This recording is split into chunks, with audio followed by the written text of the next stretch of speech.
আসসালামু আলাইকুম viewers, welcome to my channel whisk wonder. আমাদের আজকের আয়োজনে থাকছে বাটার পাইপিং কুকিজ।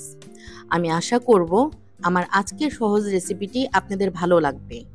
তো চলুন খুব বেশি কথা না বাড়িয়ে বাটার কুকিজগুলো তৈরি করে ফেলি। একটি চালনির মাধ্যমে ময়দা 220 গ্রাম, কর্নফ্লাওয়ার 10 গ্রাম, বেকিং পাউডার 1/4 চা চামচ, গুঁড়া দুধ 10 গ্রাম, এগুলোকে ভালো করে চেলে নেব।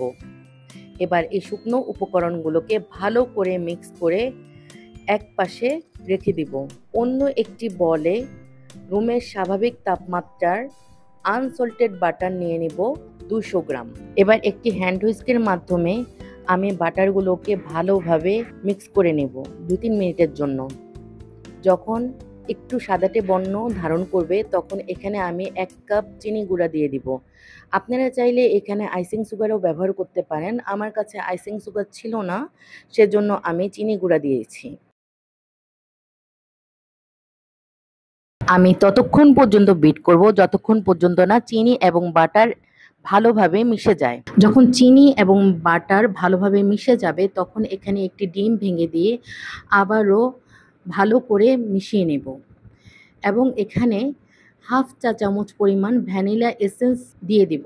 এবার ব্যাটারটিকে আরও ভালো করে মিশিয়ে এর মধ্যে আগে থেকেই চেলে রাখা শুকনো উপকরণগুলো একসাথে দিয়ে দিব। কেকে কিন্তু ধাপে ধাপে এই উপকরণগুলো দিতে হয়, কিন্তু কুকিজের বেলায় ধাপে ধাপে দেওয়ার কোনো প্রয়োজন নেই।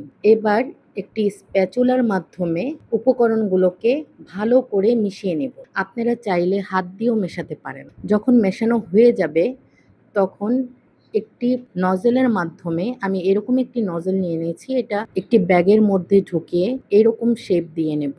আপনারা বিভিন্ন ধরনের শেপ দিতে পারেন, আমার কাছে এই নজেলটি ছিল। একটু ফাঁকা রেখে 2 ইঞ্চি বা 1.5 ইঞ্চি পরিমাণ রেখে তারপর কুকিজগুলো ট্রের মধ্যে সাজিয়ে নেব। এখন 170 প্রি হিটেড ওভেনে 20 মিনিটের মতো বেকড করে নেব। কুকিজগুলো বেকড হওয়ার সাথে সাথেই কিন্তু ক্রাঞ্চি হবে না, একটু নরম থাকবে। একটু রুম টেম্পারেচারে রাখলেই ঠান্ডা হলেই ক্রাঞ্চি ভাব চলে আসবে। সাথে সাথেই আপনারা ইচ্ছে করলে এটাকে স্টোর করে রাখতে পারবেন। তো আমি আশা করব আমার এই সহজ রেসিপিটি আপনাদের অনেক বেশি ভালো লেগেছে।